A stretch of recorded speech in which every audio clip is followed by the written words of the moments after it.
My name is Elizabeth Sutton. I am one of the head decorators here at Amanda Oak Leaf Cakes. I really enjoy working here and being a cake decorator, and more specifically cupcake decorator. You can come visit us at our storefront. It's at 1 Pauline Street in Winthrop, Massachusetts. And you can also visit our website at oakleafcakes.com. And today I'm going to be talking to you about cupcake decorating.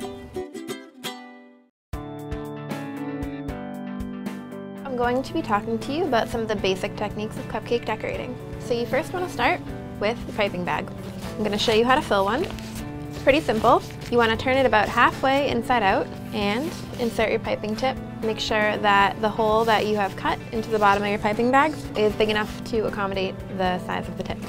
So you just want to drop it in there, make sure that it sticks out of the bottom. You want to take a spatula full of frosting and just, scoop it in there. Push it down so you don't get any air bubbles. Keep filling until the bag is about halfway full. Now, you don't want to fill it any more than halfway because then it becomes difficult to work with because there's too much frosting in there and there's too much pressure.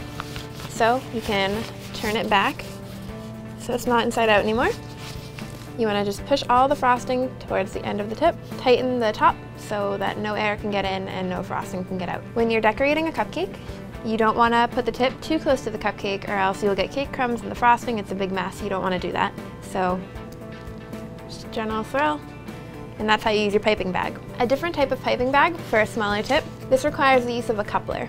Now, a coupler is like a plastic screw that you put inside the piping bag, and it doesn't stick out very much, and that's what you want. So you want to take whatever piping tip that you use, in this case we're using a rose tip, and you want to put it on the coupler and take, this is the second piece of the coupler, insert that over the piping tip and screw it on.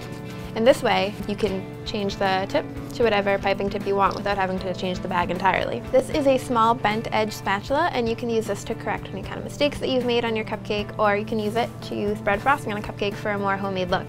So what you want to do is start off with a big glob of frosting, put it right in the middle, more is better, and you want to just evenly spread it around the cupcake itself. You want to make sure that there's an even amount on all sides, being sure to cover most of the top of the cupcake. And then so you just spin the cupcake in your hand to smooth it out, and then for a nice finishing touch you can take the tip of your spatula and run it across the cupcake, making kind of a swirly design. And like I said about correcting mistakes, if there's any part of the cupcake that's showing, you just stick some more frosting on there and you would never know the difference. And to finish that off, you can just go around the cupcake itself with your spatula. And there you have it, some very homemade looking cupcakes. They're also delicious.